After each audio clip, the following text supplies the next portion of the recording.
Hi everyone, thank you for joining us here today. And as you know, I am here with the really lovely Natalia Richards. And if you haven't met Natalia, then she has written 2 novels of Anne Boleyn, which is of course very, very fitting because we are only 3 days away from the anniversary of poor Anne's execution. And Natalia has 2 books, The Falcon's Rise, which is already available and will be coming out shortly on audiobook, and also The Falcon's Flight, which is her new novel, which is due out on May the 19th to help mark the anniversary of Anne's passing. So hello Natalia.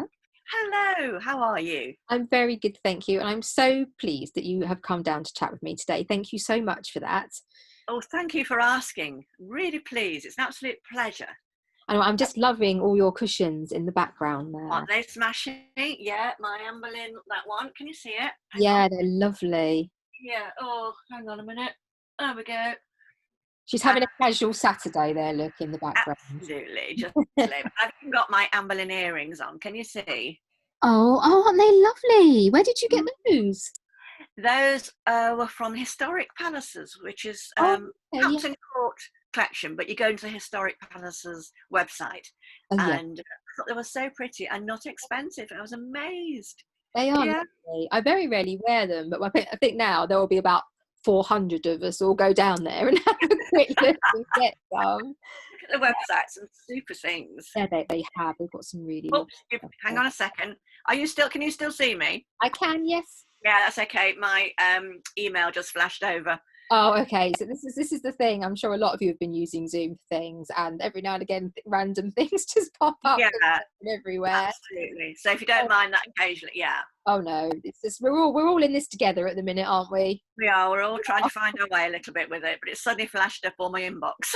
Oh yeah, no, things pop up all around mine all the time. So Sure. panic not, panic not. Brilliant. So the first thing I'm going to ask you is just to tell us a little bit about you and what you do, Mm-hmm. and then we'll go from there. Okay, well, I'm now retired. I retired in 2016, but I used to be a museum curator, and I worked in Derbyshire at different museums, covering things from memorabilia, toys, toy memorabilia, teddy bears, I know, militaria, porcelain, everything really, ceramics. And then in 1990, I moved to London and worked with military collections at the National Army Museum. So I was a curator there. And I've just been working in museums ever since 1979. Oh Yeah. wow, that's so interesting though, and seeing all the different things coming in and Yeah, I was always mad about history, you see, crazy about history. But trying to get into a Tudor type museum was really hard back in the 80s.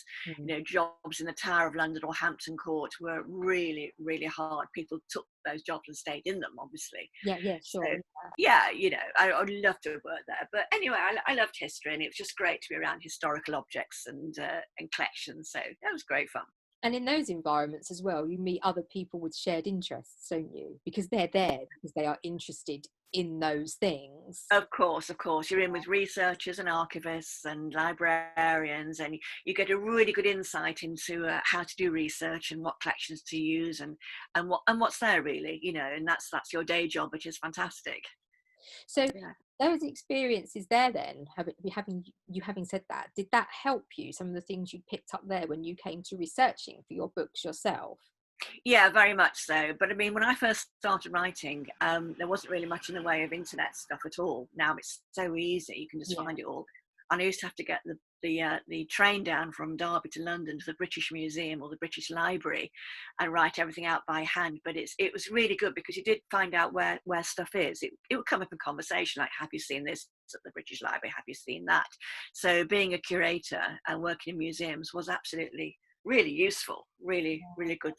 A good background. Yeah, It makes you wonder, doesn't it? You look at books written however long ago, how monumental a task it is even now to get hold of information. And so people have said, oh, these days people have gone out and they've unearthed more stuff and research, especially someone like Anne. People say, it's only the last few years, couple of decades maybe, that people have looked wider than the stereotype. But I guess a lot of people just couldn't access information in the same way that they can now.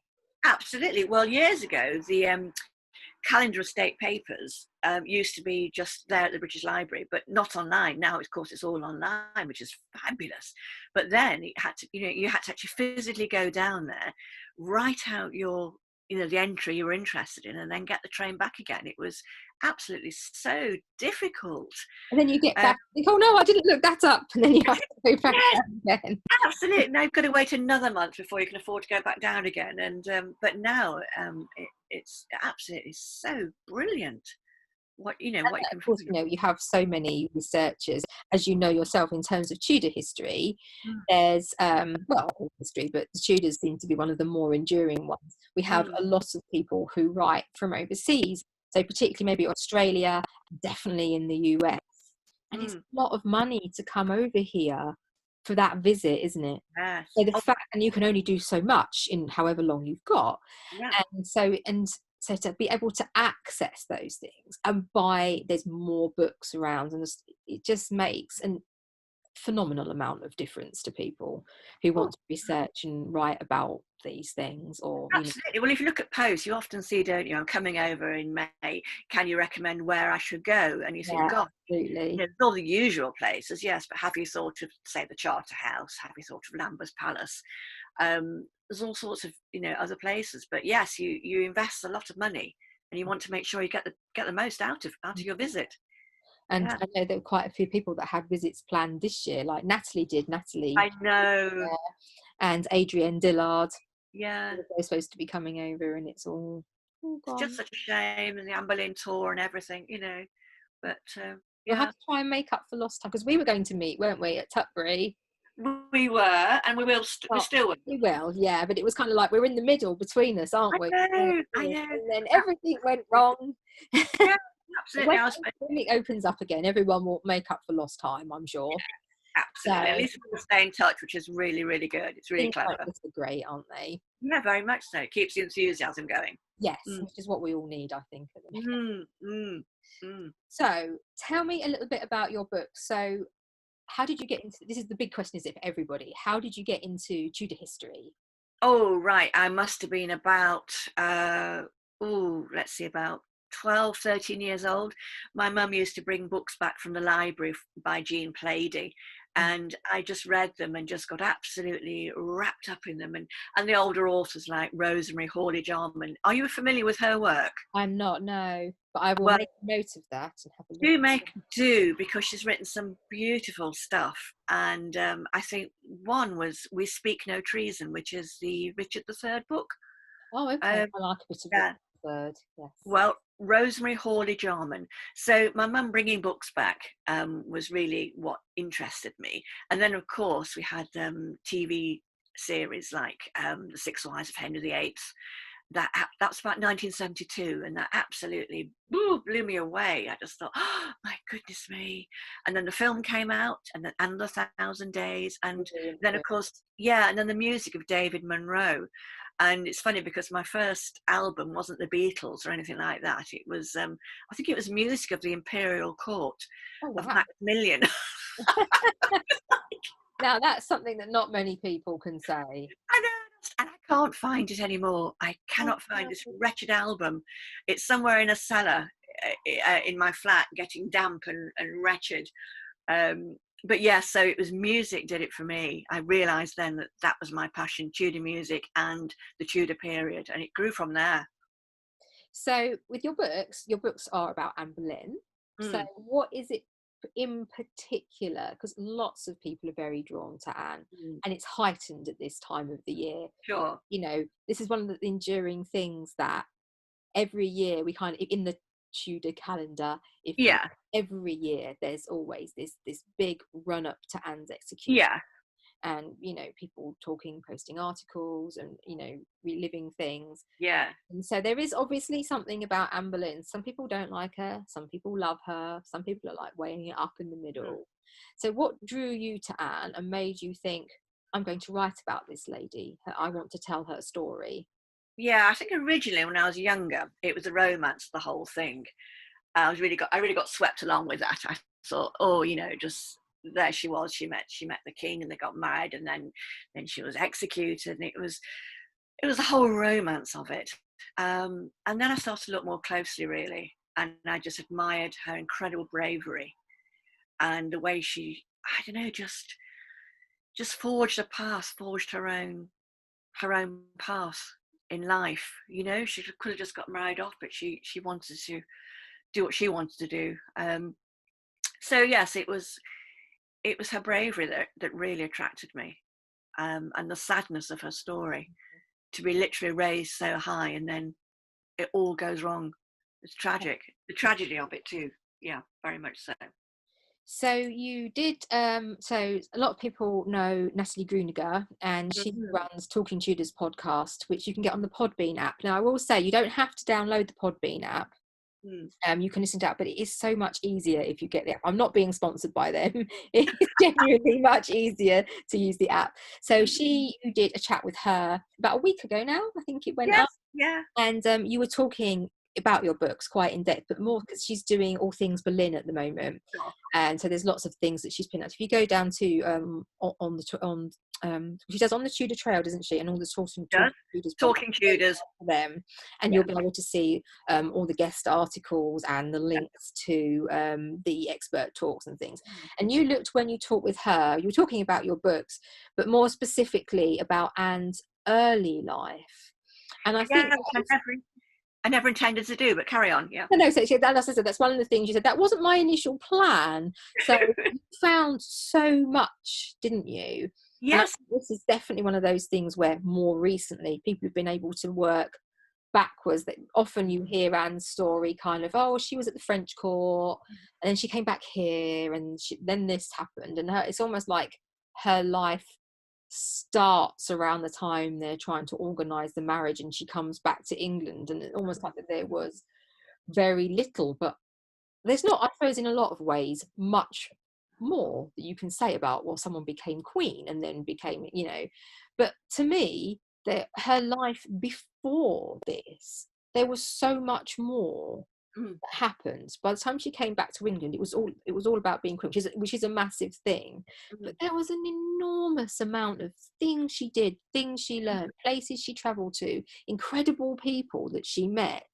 This is a real different person to the one that we see, even the more sympathetic, fortunately, view of Anne that we see now, rather than just the adulterous, witchy, hussy, and so you do talk about that quite extensively in that podcast that you do with Natalie. So I would definitely refer people over to listen to that, because it's brilliant. There's so much information. So I don't want to kind of completely recap that, but so a bit more briefly, which is hard because there's so much information. Which courts was Anne at? And what do we know about how she got there? Well, she was at Mechelen with Margaret of Austria, and Mechelen is about 20 minutes outside Brussels, and her father arranged this placement for her. He was an ambassador there in 1512, and he got on really well with Margaret of Austria, and Margaret must have asked at some point one of his daughters to come and join her. Now, why he chose Anne, I can only assume she was better at French. Who knows the actual reason, but she then went as a maid of honour to Margaret, and was there at her court in the Low Countries. Yeah.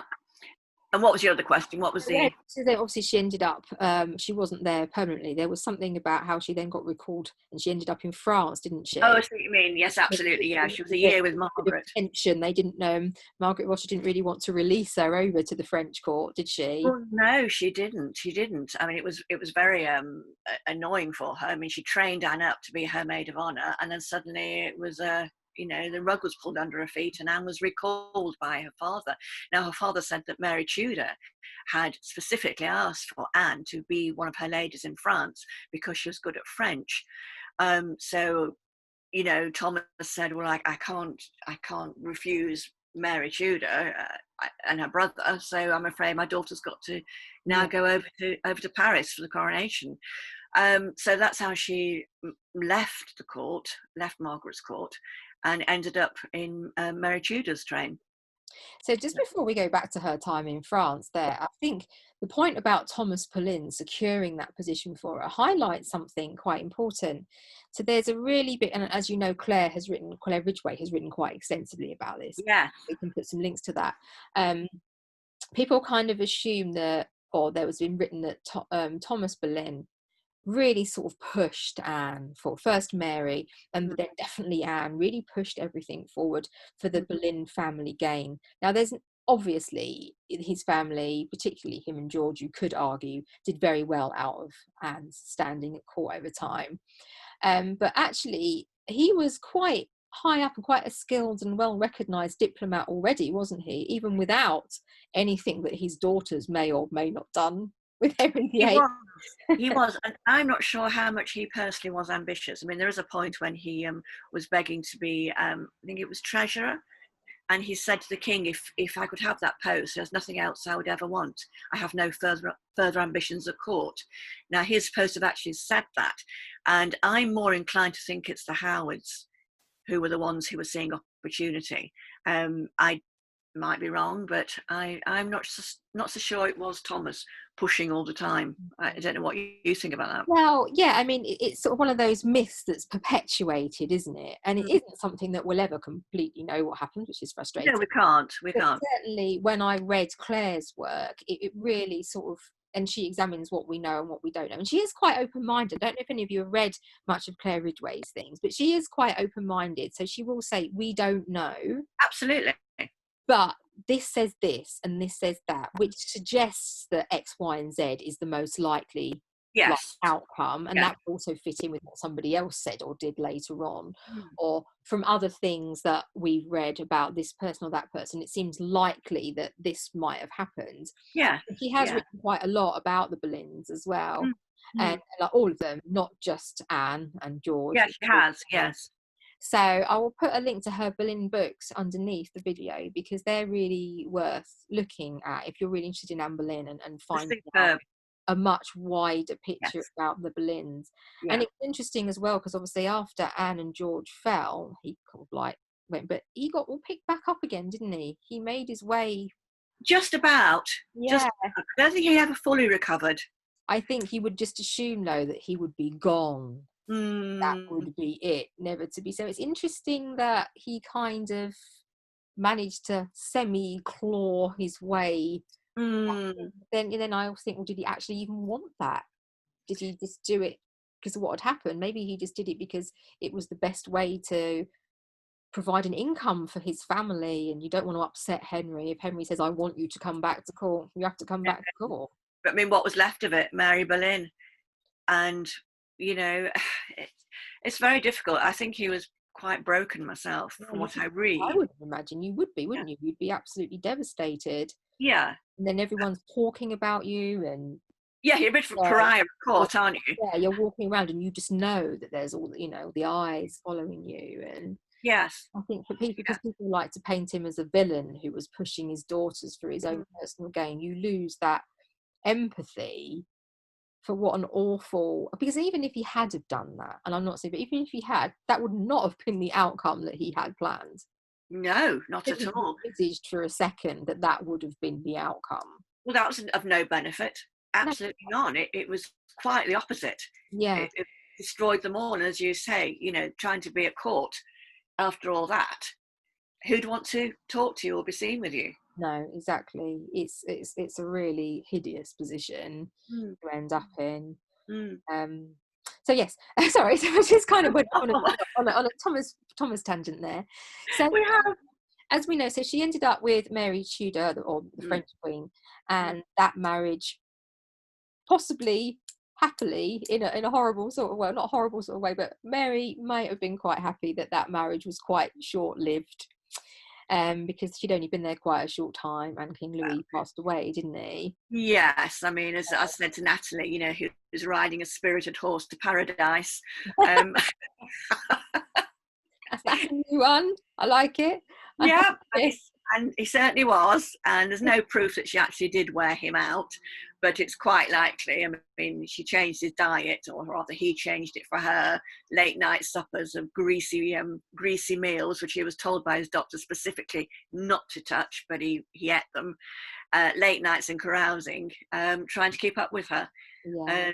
But it was probably not intentional on her part. Yeah, Who but knows? she was a young woman who was used to living that sort of life, wasn't she? Yeah, and already in love with somebody else. Well, yes. Hmm. Being Mr. Brandon and his huge beard. Oh dear, his complicated love life. Makes most people's lives look simple, doesn't it? Oh dear, So, wonderful. but she stayed on, didn't she? So even after Louis passed away and Mary was there for a short time, and then she returned to England with the erstwhile Mr. Brandon. Yeah. But Anne stayed on for a while, didn't she? So what did she do when she remained at the French court, and why do you think she stayed there? Well, I think there was a bit of a moment when it was all a bit in the air, like, what are we going to do with Anne? Are we going to bring her back to Hever? As I said to Natalie, I don't think the Boleyns or the Howards wanted her back with Mary Tudor as a lady, because they hated the Brandons, and they clashed. But Anne, of course, was good at French. She could have been great as an interpreter. She was very useful, and the same age as Claude, more or less, given a few months. So I think the obvious thing was to keep her on and serve Claude. Now, who actually arranged for that and how, we're not sure, but I should think Thomas would have a hand in that one. And so she became maid of honour to Claude with the other ladies. I think Claude had about 18, I think. No, that was Margaret of Austria. She had 18 maids of honour. But yeah, so she stayed with Queen Claude and served her. Thinking about what you just said, do you think one of the reasons that she may have stayed behind could have been an influence of Charles Brandon over Mary? Um, I mean, I don't. Mary was quite strong-willed, so I'm not I saying think she it's might more. just thought, oh well, I'll just leave it there, you know. I think it's the other way around. I think it was more. I don't think Charles would give a hoot to Charles Brandon. He seems to be a pacifist in some ways. Sort of whatever you say, dear. Yeah. Just peace. And he got sort of pushed into the marriage almost with Mary. I don't think Mary Tudor liked the Boleyns very much, and vice versa, or the Howards. So there was definitely, it's good. The Duke of Norfolk was certainly, he was trying to get his family in with Mary Tudor's attendants, pushing for that very much. So there's quite a conflict, I think, between the Howards and Mary Tudor. Brandon was seen as an upstart anyway. So what was to be gained by going to serve Mary Tudor? But I don't think she'd have had Anne or any Boleyn girl with her. And she never liked her anyway, did she? I mean, there was always a problem. No, that was something else that sort of occurred to me as well. I mean, Mary would have been about 5 when Catherine came to England to marry her brother Arthur. Yeah. And you don't really remember much of your life before that point anyway. No. So the best part of Mary's life, Catherine was there in one capacity or another. And I believe that sort of in between the two marriages that they spent some time together.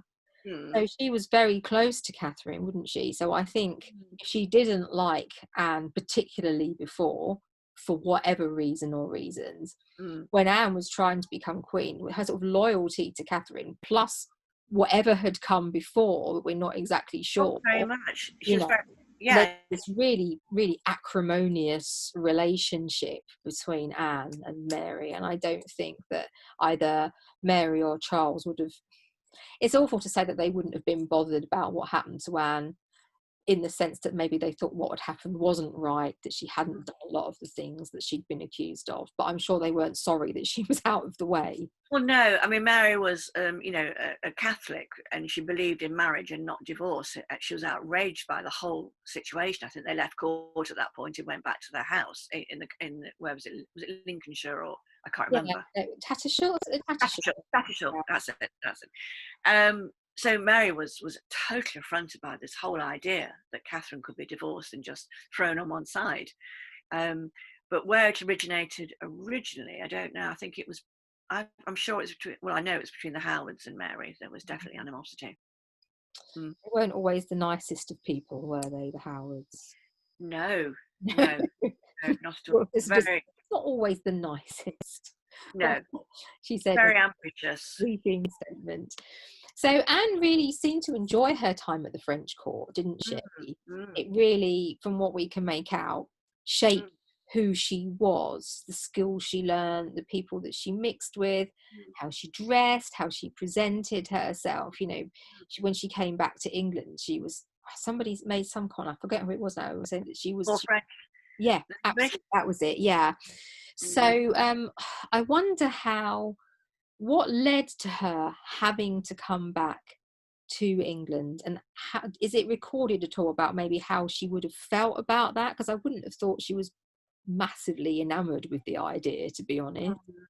Well, there was a big political situation at the end of 1521. The peace was frail, and it looked like England would be at war with France again. Again. And because the English scholars were rapidly leaving Paris and going back home again, and even Francis I commented that the little Boleyn is being recalled, not little Boleyn, young Boleyn, Anne Boleyn is being recalled. So I think it was probably the political situation initially that the English wanted to get out of France and get back again. Now, also in the offing was the Butler proposal with James Butler.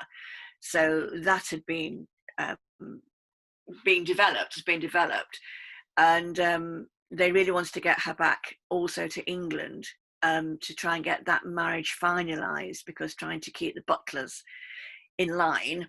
James Butler was not exactly a hostage, but he was kept in Wolsey's household so that his father would behave, and it would have been a good idea to get Anne back to get this marriage sorted out and settled. So it was two things really. I think it was the political situation with England and France, and also to perhaps finalise this betrothal, this marriage.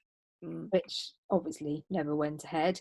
So No, they're dragging their feet. The Boleyns were dragging their feet over it quite a bit, and whether or not it was ever going to materialise, who knows?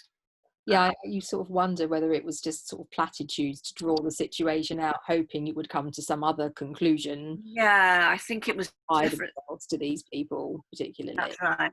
It was Wolsey who was trying to get this rushed through because he wanted to get the situation in Ireland sorted out with James Butler's father. And so, as usual, he's the one behind trying to sort this out. And poor Anne's just the pawn in the middle of it all, Yeah.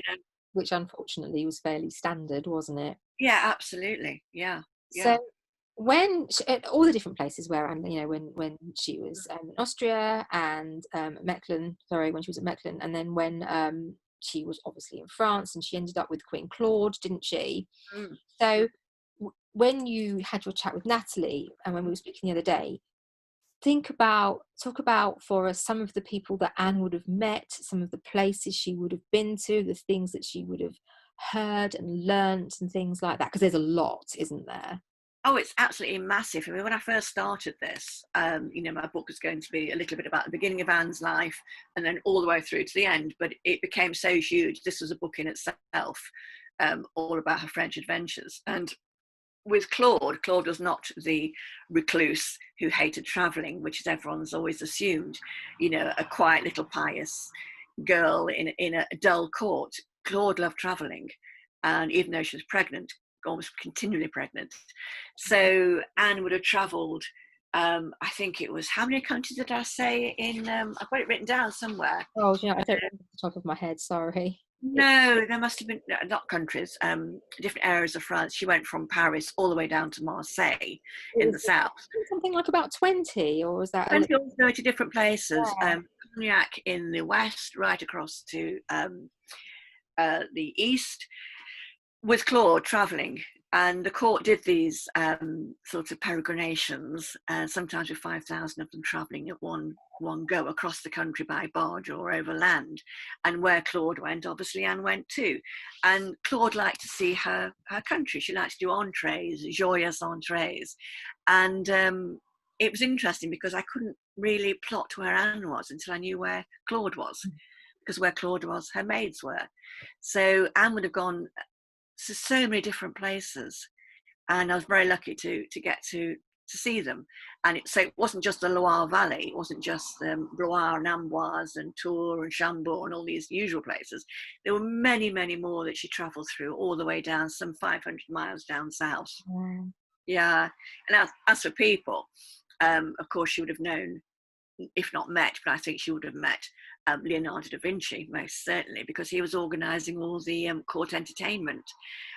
When Francois invited him over, it was, just for your company and your pleasure. Here's a house at Clou, live there, organise my entertainment, but you don't have to do too much at all. Just be the master and be in my company. And she would have met him, I'm sure. She'd have met artists and obviously musicians and poets and people like Clement Marot. I'm sure she would have met him, which of course is in my book. So Anne was really at the centre of meeting a lot of very important people. The Medici came over for the marriage. And of course Louise of Savoy, the king's mother, Francois I's mother, she was an extraordinary figure. So not only was she with Claude, she would have been in the company of Louise of Savoy, Francois' sister Marguerite, of course. It was an astonishing circle to be involved with. It really was. Yeah, more so than when she came to England. That's literally what I was about to say. It really must have been quite disappointing to come back to England. Oh, thinking the same thing, to dark rooms, to rubbish weather, the cold, after the south of France, where you're wearing beautiful fine silks and voiles, and it must have been enchanting around those chateaux. And then you come back to these dark, dingy places with, you've got the court, you've got Catherine and Henry. That's about it, really. I mean, you are getting visitors, you're getting ambassadors coming in, but compared to the French court, I think it would have been a bit of a letdown. Yeah, massively. But it can't have been much fun. And she would have known, obviously, that there were certain people who had animosities towards her family. And, you wonder exactly how people did view her sister. Because, Mary Boleyn has a fairly sketchy reputation. We don't know exactly how bad or good it was then. And then sometimes it's guilt by association, isn't it, as well? I know. And how much was known, though, because I think it was, whatever the affair was in France, if Mary did have it with Francois, it would have been extremely brief because it was barely commented on, not really. So whether or not that did make it over to England, I don't know what people thought. It's all sort of posthumous, isn't it? But they all loved a bit of gossip at court, didn't they? Absolutely, a bit of embroidery. Days, isn't it? It's like, it doesn't matter whether or not it's true. If it's interesting. Absolutely. Did you know salacious gossip? This hound, that hound. Ooh. No privacy at all, was there? No, there wasn't. But they couldn't have been too bothered because, Anne was at the court and Mary was back there and it was all tickety-boo. It was all fine. So it couldn't have been too damaging. So we were talking the other day, and this is a point that we both made, that Anne is so much more than the person that we see as queen. So she made, obviously, she came back as a lady in waiting to Catherine, the queen at the time. And then obviously there was this long, her and Henry started courting, if you like, and there was a very long period before they actually managed to marry. And she had Elizabeth, and then obviously 3 and a bit years later she's gone. And really it's a story you couldn't make up. But when somebody passes away, they leave different legacies. Obviously Anne has left a massive legacy, but everything that they learned and experienced to a large extent dies with them. And there was this massive level of knowledge and experience and circles that she'd moved in that we just don't hear about Anne. She was all those things. She was. Even though she became queen, those things still seem like such a terrible waste. I absolutely agree with you. She was incredibly talented, from dancing to singing to playing an instrument. I mean, it's not easy to play a lute or a harp. So she obviously had a talent for this. And then all her reading, her thoughts, her language skills, she must have been quite extraordinary compared to some of the girls who were at the English court already. Yeah. She must have stood out as very intelligent, intellectual, and just, I don't know, a breath of fresh air, really. Yeah. So what Yeah. do you think caught Henry's eye? Do you think it was just she had an allure and so it was his initial Henry's, oh, I like the look of her type of thing? Or I don't. do you think maybe, word gets back, doesn't it? This lady's come over and she's very erudite and she's very well read and she's very musical and, I don't know Yeah. what to say, but was it I just one don't. of his whims or did he see a little bit more to Anne? Well, I don't think it was a physical attraction at all. Not initially. Henry was attracted to fair girls, not dark women at all. He always liked fair women, like his wife Catherine, who was auburn haired. So I don't think there was an initial attraction in looks, but I'm sure, like with anybody, when you get to know somebody who's perhaps not that attractive initially, they become more attractive from their person, from what they know, what they say, their wit, their amusement, their ability to make you laugh. The whole package becomes extraordinarily attractive, even though you can't say that physically they're that pretty. And you see this again and again with lots of people. They have something, they have it, don't they? An Yeah. it girl, an Yeah. it factor. So yeah, I think talking to her would have been something. And she was probably not in awe of Henry at all either. Yeah, all You the know, things that she'd done and the people Gaze. she'd met, and it wasn't Yeah, being the English court was new, but being around royalty and being in courts and meeting people was just absolutely. almost second nature, really. Exactly. She'd been in royal circles. She'd met very, very, eminent people. She'd held her own. She'd, spoken to nobles and ambassadors alike. So there was nothing new. It's a bit like Diane Spencer used to say that, I was always around royals Mm. when I lived I've forgotten where she lived now, Althorp. Althorp. Yeah. So yeah, it was never anything new. People say she was a young girl, Diane was a young girl who was just launched into royalty. No, she was always among In the royalty. circle, it Yeah, wasn't absolutely. There was yeah. nothing daunting or about it whatsoever. And Anne was the same. So she should have been very, very assured, self-assured. Yeah, I Because think. people always talk about Anne's confidence. And Mm. I suppose some people say, oh, well, she was just very confident naturally. But then her experiences could have given her that confidence. But I can't help thinking it's probably a mixture of the two. She was obviously a very self-assured person, but the experiences that she had allowed her to cement that, really. Well, yes, and she was from a very early age. She was maid. One of the duties of maids of honour was, you must talk to people. You must hold your own in a conversation. You're supposed to be an ornament to the court. You can't just sit there, reticent and shy. You can't be shy. You have to get out there and learn to be confident. And I think we've all done that. We were all scared to death at 10, but you learn to sort of talk to people and she should have done that. It was inbuilt in her very young, from Margaret's court in Mechelen right through to France. So one of the other big questions that always comes up about Anne and Henry is, did Henry love Anne and did Anne love Henry? I think they did. Absolutely. Yeah. I don't think you would go on that long, really. I No don't one think. is that stubborn. They would do it just for the sake of it for that long. I'm No, quite stubborn. Even I wouldn't drag it out that long. no, absolutely. And then there's the physical side of it all as well, And I don't think, did she really want to be queen that badly that she would stay with someone she didn't love, didn't want the situation? I don't know. Unless she loved him and then fell out of love and the family said, you've got to carry on now with this. I don't know, but I would have said it was a genuine love. And look at the love letters that Yeah. Sandra Russell is researched. Beautiful letters.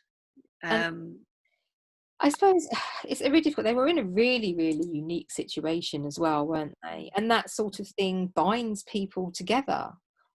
It does. It was her and Henry against the world, wasn't it? Literally. Yeah, it was. Stand together or it's going to be destroyed. You're going to fall apart. Yeah. And they did, and they had Elizabeth, which was wonderful. Yeah. It's one of those ones where obviously I understand why Henry was obsessed with having a male heir. I do, Yeah, I get of that as well. course. I think I can. But I wonder, people often say, you know, if he could look down and he could see Elizabeth and what she achieved, you know, he would be really proud. And I think actually he could be really proud of it. He'd also probably be slightly annoyed that it I was know. Anne's daughter and she's a woman and she's gone on to be, you know, Gloriana, the golden age, Yeah. you I know. think it said, well, of course she's a Tudor. Yeah, You know? she's definitely my daughter now. Definitely my daughter. Absolutely, absolutely. There's nothing of Anne there at all. It's all me. It's all me. Yeah, Yes, with his all Tudor. ginormous ego. Yeah, There's the entirety of Hampton Court Palace. absolutely. All she's got is Anne's dark eyes and the shape of her face. Yeah. But the hooded eyes are very much, Elizabeth's hooded eyes are very much like Henry VII's, the grandfather's. Yes, I was reading something the other day and they were saying how much of, you know, I can't remember who it was now. But they were looking at sort of Elizabeth and at Lettice and Mm, saying, you know, you can see very much further back into the lineage, you know, mm, that mm. you could see these things. And obviously there is a big argument for Catherine Carey being Henry VIII's daughter. But you Uh, can see it, can't you? yeah. Can't you I mean, see? we don't know because we don't know the exact dates that this relationship took place, No, but but you look at them and the physical descriptions, you just think, it's extraordinary, isn't it? The whole face. I mean, it could be him. yeah. It just I looks mean, like him. these days, someone would be straight down there with a DNA kit. I You know. know, Oh, it was just, but I don't know. It's interesting that after everything that happened, it's Mary's line that we still see yes. perpetuated, Sister Yeah, Margaret and Mary's lines that yeah, perpetuate. Um, absolutely. so, in terms of Elizabeth, I think one of the saddest things about Anne's demise was she was taken to the Tower, Mm, and then to suddenly realise you have this beautiful little child that you're never going to see again, mm. and you can't again tell her how much you love her and hold her. She's probably not going to remember you. I wouldn't have thought I don't so. know what's going to happen. No, she wouldn't remember, would she, at that age? She wouldn't have understood at all. And I think as a mother, that must have been absolutely horrific Yeah, because no matter how many centuries pass, those feelings are never different from one generation to the next. no, Um, I can't imagine how that must have hurt and no, the fear. I mean, she was asking Cranmer, wasn't she, to look after Elizabeth? yeah. And it's just horrible. This is one of those things where, you know, we I know Anne had her moments, but you know, nobody deserved what happened to Anne, and Anne wasn't the only victim of that. And you do really wonder how, you know, we see the ring that Elizabeth wore that had the portraits of her and her mother in, and you know, although she was very much, I'm a Tudor, and you know, she's reported as saying, oh, I'm my father's daughter, and you know, what does that do to you to know that that's happened? You know, Well, it's the whole just, thing was vicious, wasn't it? The retribution was absolutely vicious to have all those people executed. You know, and what was wrong with putting Anne in a nunnery or something? It was just, the whole thing was was so damaging. And as you say, Elizabeth had to grow up with that. yeah. It's extraordinary. You wonder Uh, how she really felt about her father. yes, but I think she loved him in Yeah, some way. You know, um, I suppose it's a different time, and it's a very unique situation. It's very hard for us to imagine that, but mm, I don't know what she was told. I guess, no, she never spoke about her mother. They said. yeah. Why? Why was that? Was it too painful? Mm, Uh, was it too traumatic to think? I don't know. I yeah. don't know. I would But have thought. I mean, again, we're laying sort of what we think on modern sensibilities, but I would have thought that, and there was still, as you say, even then there was still people writing against Anne. There's mm, still, you know, so much animosity, and I think maybe she mm. just felt that if anybody said anything against her, she just didn't want to have to deal with that. No, that's that. Yeah, blanking it out almost, as Yeah, I say, from exactly. trauma. to get into arguments with people who are writing about your mother when they probably weren't even alive when she was executed and all things like that. Yes. But Yeah. that is sort of a real secondary tragedy, I think. No. But unless you thought she was guilty, then what? Yeah, that's it. I mean, we don't know what What if she's now, and for a while people have gone, right, well, there's no way that Anne did those things, you know. You could argue that, so, you know, she'd spoken treasonous words or things like that, but in terms of the charges of adultery and incest, now there is nobody, I don't think, alive, and has been alive for quite a while, who could like, make a case for it? that, No. you know, that's sort of been and gone. But yeah, it's very sad and quite complicated. We'll never know, will we, Elizabeth? But that's a terrible tragedy to befall somebody. And again, Absolutely. everybody knows what's happened. Mm. You know, Yes. there is no escape, not just in your Hide from it. but in the world. You know, it's out there for the whole world to see. Yes. I think that's the whole thing's a bit, you know, is sad, but that's a real tragedy. Yes. If that's Yeah. situation. And it affected Elizabeth the rest of her life. Absolutely. Yeah. And, you know, and I think obviously there wasn't really any love lost between her and Mary, in the same way that there wasn't really much love lost, or any love lost between between their mothers. And I think, you know, and I can see why Mary sort of felt so threatened by Elizabeth. Elizabeth's fault. Well, no, I think Mary tried, didn't she? Yeah, Mary was maternal and she tried to look after Elizabeth, but I think it must have been very treading a very fine line. Yeah. Because each time she looked at Elizabeth, you know, she saw the whole situation again in front of her. And she, you know, I mean, I know a lot of people don't appreciate what she did in her queenship, but she had a terrible time as well, didn't she? Emotionally. Oh, gosh, dreadful. But I mean, we're talking about Mary here. Yeah.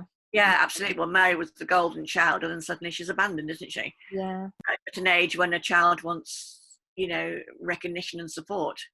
So again, that's more trauma. You know, a dysfunctional family. Well, Henry, an absolute delight. So, in terms of like, yeah, I just in terms of like Anne's demise, really, when do you think that started to happen? You know, when did Henry kind of start being all Henry-ish and go off the idea? I was looking into this, and they were still getting on really well in the February-March period of 1536. So it was pretty quick, whatever happened. And I don't think Henry was looking before then to bring Anne down. I don't know. What do you think about that? Do you think it was coming a long time? I think certainly it was alarmingly swift. Like, you blinked and you'd missed it. Yeah, I don't think it was a long plot. If obviously there was this big thing, and then it was, you know, she had Elizabeth, and then there were unfortunately miscarriages and so forth, which is just horrific. And I don't know if it is those same frustrations, and Henry being Henry can only look at it from his point of view. All the things that attracted him to Anne, so all the things that had made her this amazing person, did he feel threatened by them? Were they alluring to start with, but then he realised he'd met somebody who in many capacities was his equal or more, and he didn't like it? You know, he was so sort of obsessed with the providing an heir, which I understand, and that hadn't worked out. And I think he was also quite paranoid as well. You know, he sort of moved the church, and maybe he was thinking, am I being judged for that? And he was extremely complicated, as well as not being very pleasant. And I just wonder whether or not, because you know, he just thought, oh, it's not working out, I don't like it, sometimes she annoys me, I'm the king, you can't annoy me. But I don't know, they had a brilliant time on the Progress just months before, didn't they? They did, yeah. No if she had a male child, there wouldn't have been a problem. I think he'd have just put up with her tantrums and her temper, which would have, of course, receded once had a male child. She wouldn't have felt so threatened, and she'd have calmed down and relaxed a little bit more. So she was obviously getting more and more fraught about the whole thing, getting older. you know, and then they said that Cromwell took that week off suddenly, and after that, when he came back, everything started to happen very, very swiftly. So, but I mean, it's a different time as well, you see. I mean, he couldn't have a male heir with Anne, and did Cromwell or somebody whisper, you know, witchcraft or, you know, something like that? And he was so superstitious, Henry was, and so afraid of doing, you know, doing the wrong thing. And I don't know. It's such a ravel to try and think back to that time to find out what happened. It was so fast and entirely unpredictable. And as you say, even if it was in Henry's mind to maybe move on and try and find a way to move on, I don't think he would have wanted or anticipated that he could have used that as a method of doing it. I mean, she was an anointed queen and they cut her head off. Absolutely. And as I say, the end was so vicious. I Yeah. think it was his pride in his manhood that was so badly offended by the talk of what she'd done. Here was somebody he had loved, and she hadn't found him man enough. So in his eyes, you know, she'd gone off and had all these affairs, whatever. So he was so affronted. And I think this was perhaps what caused the end, the viciousness of the end, and all those people that got killed with her. So it's not just her, is it? It ruined a lot of, took a lot of lives, ruined a lot of lives. Yeah, but I don't think it was in his mind for months and months on end. No, it just doesn't seem plausible, does it? Because as well with Henry, if he wanted something done, he'd have probably got it shifted a bit quicker than that. Absolutely. Do you think was Cromwell? This is the other age-old question, isn't it? How much is Henry and how much is Cromwell? Whispering in his ear, yeah. Well, Cromwell was, you know, he was the king's man. He was there to do what the king wanted. I don't know what he could do about the king having a son, because that was up to Henry. I think it's probable that it was Cromwell. I just thought. I suppose he was very much a Wolsey man, wasn't he? And he'd seen what had happened to Wolsey when Wolsey didn't deliver what he wanted. Even it wasn't Wolsey's fault, I would say. Whatever Wolsey could do, Wolsey could do a lot, rightly or wrongly. But that was something that really was out of his hands. Yeah, I mean, if Henry wanted a male heir and couldn't have it with Anne, there was no other solution other than a divorce. Because when they married, Anne was considered old to have this to be her first marriage and for childbearing by the, you know, especially even today in some ways, but definitely then. You know, so Again, when before her, time was running out. You know, these were not women in their late teens, early 20s who had many potential years of childbearing ahead of them. They were on the cusp. Yes, and that goes back to Henry loving her. He must have loved her enough, you know, otherwise he'd have found somebody at 16 years old or 17, you know. So there was something about her that, regardless of how old she was, he loved her and wanted to be with her. But yes, time was certainly running out. Yeah. I think it all just got out of hand. Like the whole thing, the Reformation, it just feels like, I don't know. That's a whole other topic, isn't it? To be fair, like that for like hours as well. I know, but to go back to the beginning of 1536 will be wonderful, and just see exactly what happened and how swiftly it all did happen. So that's definitely an opportunity for another get together, isn't it? Yes, it is. That's what that is there. That's God's way of telling us. Oh yes. Back another time. Yeah. This time of year, I mean, it does feel very much to me like Cromwell had a very heavy hand in things, and even if Henry was the one who suddenly went, I want rid of her, you know, he couldn't have got away with what he did if Henry wasn't supportive of the fact that he was happy for Anne to. Oh, absolutely. You know, and I don't. If there wasn't that in the air, Cromwell wouldn't have dared to do the things he did, talk to the people he did, get them to infer the things they did. He would not have done that. He was a very clever man. No, absolutely. Very shrewd, very experienced. Yeah, it would have been on Henry's request. Yeah. You take as far as you can. Yeah. And if it's... he did. Yes, absolutely. He did. So What do you think? So that you always have this kind of like initially with the split from Catherine and the raising of Anne, we kind of have this thing that Cromwell sort of, obviously he was in that mix, wasn't he? And he assisted Henry, and that's one of the ways he ended up where he was. Mm. And so you get this feel quite a lot that Anne and Cromwell were quite, there was a sort of sense of camaraderie between them until the dissolution of the monasteries, and then there was disagreements about the monies that were coming in from those, and then they started to differ and bicker, and she made some comment about having his head cut off, and then people said, well, that's why he got rid of her, because she turned on him and he was worried for himself, and so he took her down for that reason. Now all of these things, technically are possible, but he couldn't do them without Henry. He no, couldn't do anything without Henry's permission. would they ever really, sort of, was there ever that relationship with them in the early days where she really felt that he was supporting her cause, so she was supporting his cause? I think they were fine. I think they were absolutely getting on fine. I mean, she obviously can't see into the future, see what he will become or anything like that. He was the king's servant, and I think from what I've read, they were getting on. The letters between them were very cordial, very supportive.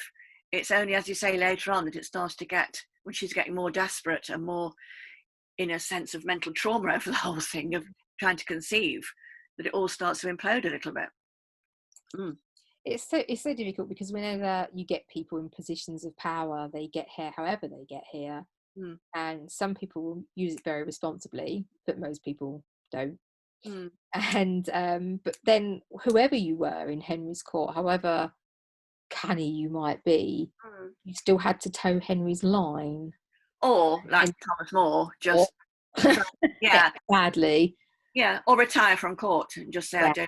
I don't want to be part of this anymore. So the people who stayed were quite happy to be part of it all. They took that decision, didn't they, knowing absolutely, that you didn't have to be at court. You could have retired and got away from it all. So they wanted it. They were hungry for it. terrifying, really, isn't it? Again, I know they are different times, so we have to remember that. And the court was a fierce place. It wasn't a nice place to be, not really, despite all the sort of the bartering to get there. It was, I know, but then but then we hear about only specific characters. There must have been hundreds more who lived ordinary lives at court, their heads down. Who were never involved in any intrigue or anything, and probably had quite a nice time. Yeah. So it's only the few that make it look like a bear pit.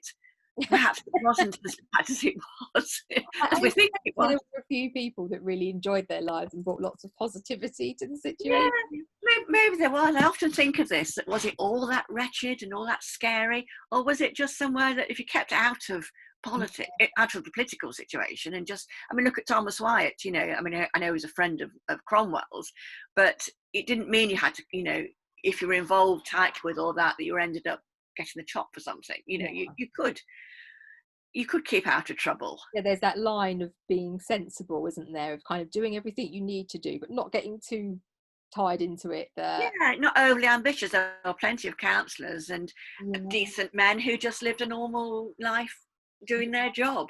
Yeah. But we just hear these few that is sort of horrendous end. Yes. Yeah. You're absolutely right. They knew that, especially having watched Henry, what he did with Catherine, and then going through all this with Anne, and there were still people that wanted to be in this mix. Very much so. Quite terrifying, isn't it? It is. It's just an ambitious blind eye to. Yeah. Do. It's yeah. They're attracted to this whole thing of making their fortune there and being in that situation.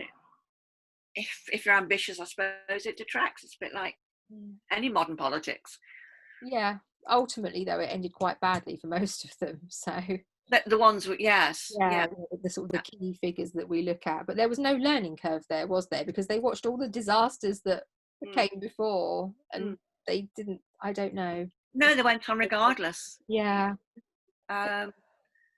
It's extraordinary. The more it's the thing, you could just go around in circles thinking about all these things for days, couldn't you? Which I'm sure we all have, actually. Yeah, looking at different angles. There's so many different angles to research and look at. Yeah. The different layers of the court. As I say, you've got the top tier, but you've also got all the people below who were quite happy enjoying their lives at the court, Yeah. and not involved in any of that. Mm. I suppose it's, what do you consider Anne's legacy to be? And legacy. Oh gosh, I think things changed for women after Anne, in a sense, because she was such a strong woman. And when you see Elizabeth, she must have inherited half of her personality. So I think her legacy obviously was Elizabeth and the strength that Elizabeth brought. I think her legacy is a strength of character for women, as a role model for women, and her bravery, certainly. Yeah. What do you think personally? I think, or obviously Elizabeth, I mean, that's Mm-hmm. just amazing. I feel that, as we were saying earlier, she stands out, especially this time of year, in the Tudor community.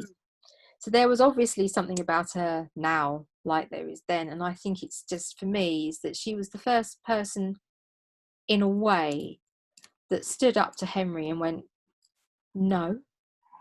Yeah, she wasn't the meek. Yeah, to the extent that she could.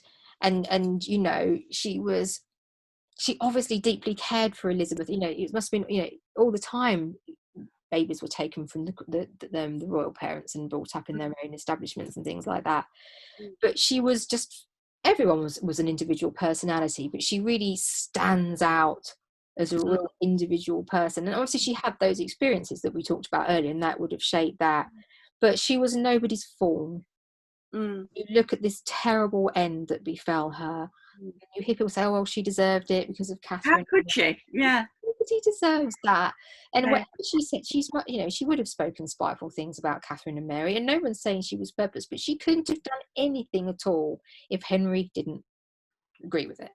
No, and I think she was under huge strain. She really was under a lot of strain. Because her whole life had been building up to, you need to do this. Okay, well, I'm finally here. I'm queen.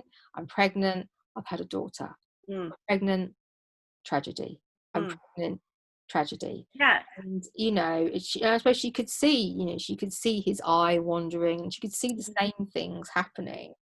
And she saw people against her, and for such a long time, but she held her head up high. And she did. And when you think of the help there is today for somebody who has miscarriages and all these problems, there was nothing there for her. She had to get over all this hormonal stuff and somehow carry on. And I find that extraordinary, all these, how she coped with it. And she must have been extraordinary to leave the legacy she's left today for us. We're still here. And the interest about it. The massive interest. I mean, it's not there for a lot of other ladies in the Tudor court, but it's there for Anne. So, and for such a long time, I think she was just, it's all the wires, and Catherine was this, Anne was that, and now people are exploring all their stories, aren't they? You were seeing more books and things like that, and discussions about all of Henry's wives. It's not kind of just Catherine and Anne. Others are being explored a lot more as well. And so I suppose now, again, going back to what we said earlier, there is so much, although there's so much missing from Anne's life that we know, people have taken the time to look at it properly. And so it's easier now for us to see her as a real person. When she was just the wife and Henry cut her head off because she was so adulterous, she's kind of like a figure that happened to. But when we start to unpick the horrible situation she found herself in, the stress of it, the losing her children, and then to suddenly find you've got to hold your head up high and walk to a scaffold. I don't know how she did it. I just, you'd have had to take me screaming or drug me up. I just don't know how on earth anybody could stand there, or kneel there rather, because I'd have been running around it. And she's just, I think as well, I don't know, somehow she just kind of marks a point of a turn in the tide. A lot of people were very disgusted with what Henry did to Catherine. And then, of course, there was the break with Rome that was associated with that. But even taking that aside, even the most ambitious and stalwart people would not have believed that he would allow her to be executed like that. It No. was just unprecedented. And I think very much at that point, people started to look at Henry in a slightly different light.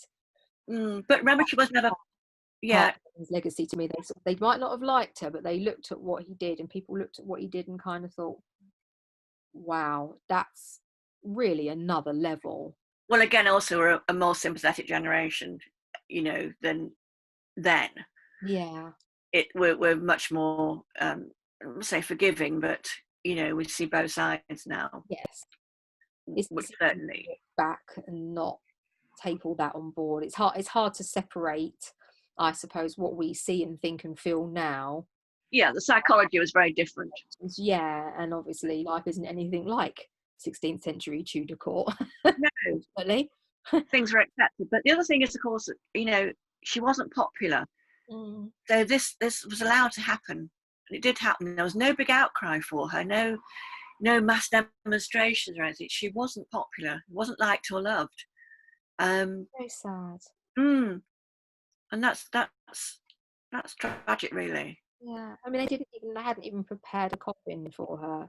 Nothing. It's like Nothing. literally like they'd finished with her and they were throwing her away.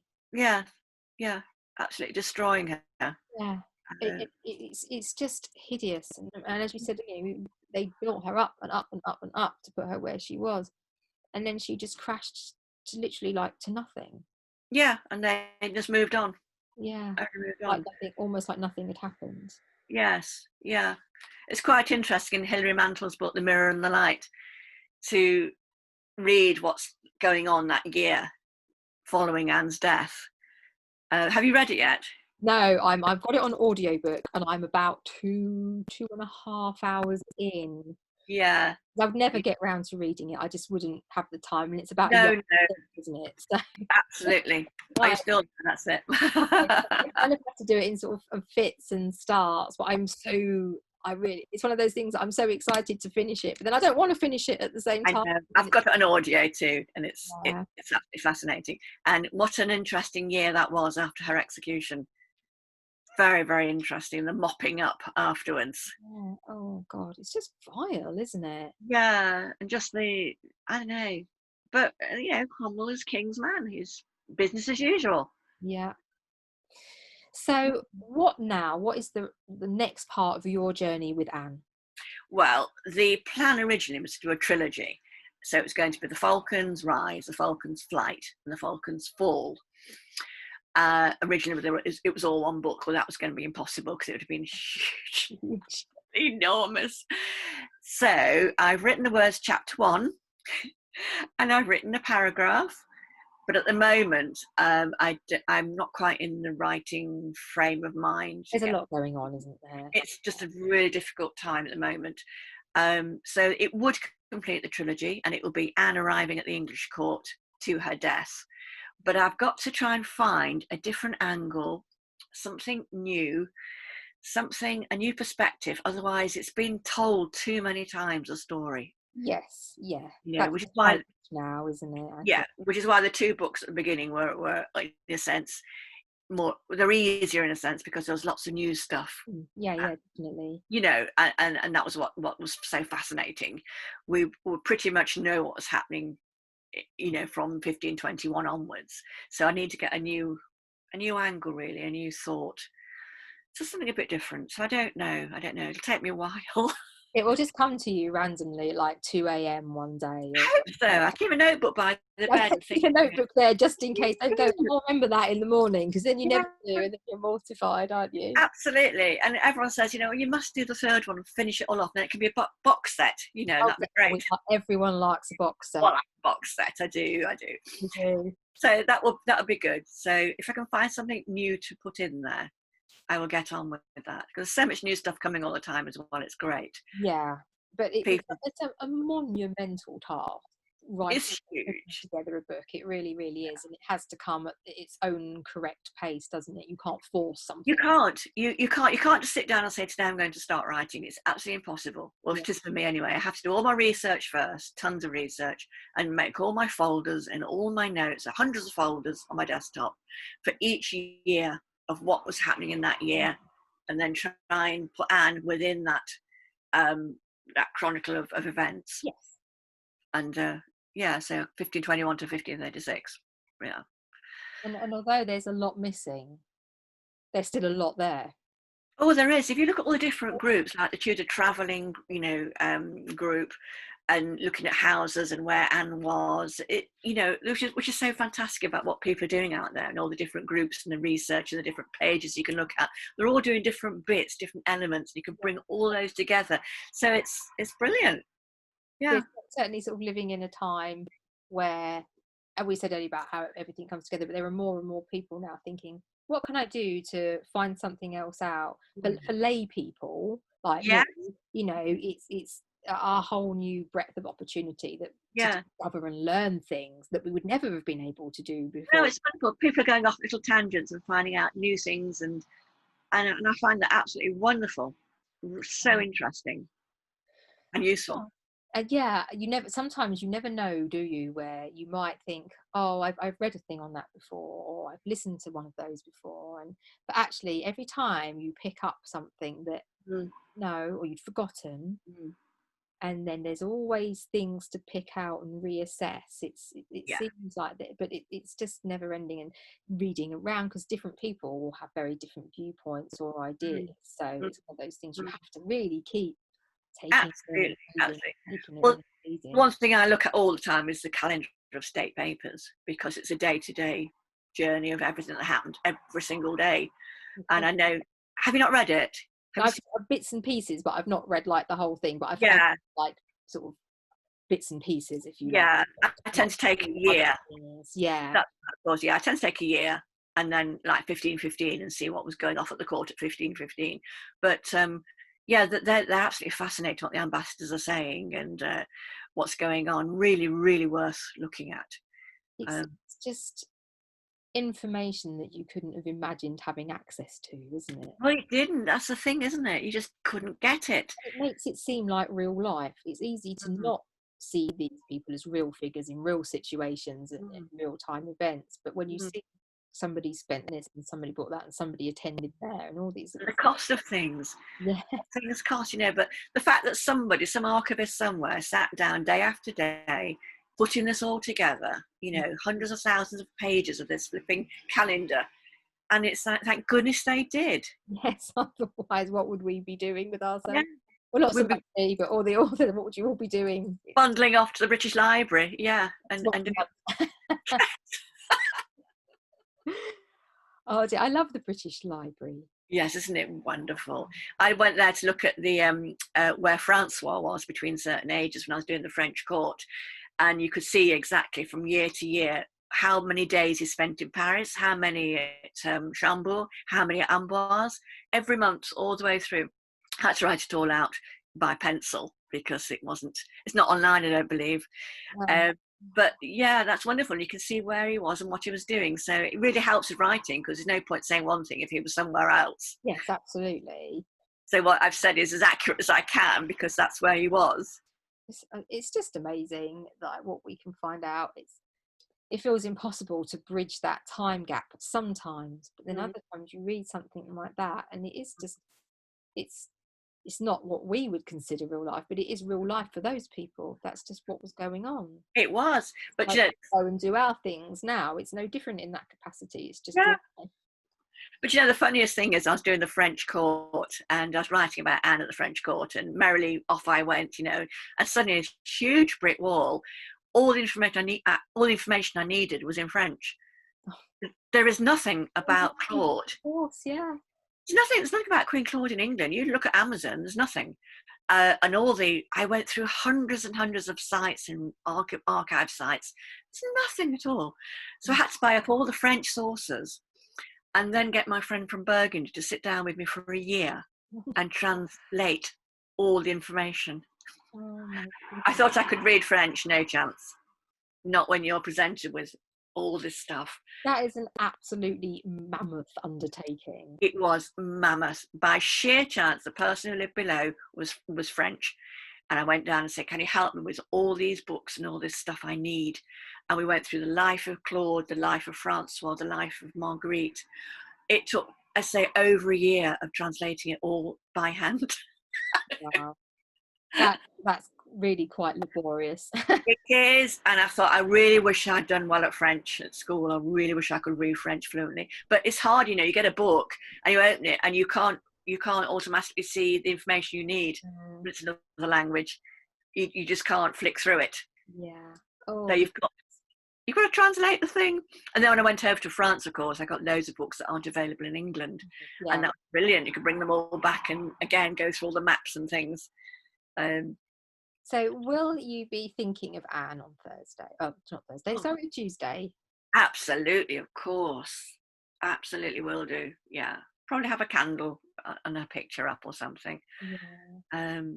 And obviously a lot of us tend to try and head down that way if we're able to, but alas, the tower is obviously closed. And absolutely have to do a virtual one. Yeah. Yeah. So, but I think a lot of people, even like the last few days and running up now, will be discussing things to do with Anne and remembering Anne. So I'm sure a lot of people will be doing the same thing on Tuesday, just taking that little bit of time to remember her. I think so. Having nasty, wicked thoughts about Henry VIII. Oh gosh, I wonder. Yeah, but again, you know, that was then, and our sympathies now are so different. Our thoughts now, our morals, our everything is different, and we cannot judge. I don't think the times. The pressures. There was too much pressure, wasn't there, on everybody involved? Well, yeah, and say with Henry, there'd have been civil war in his mind.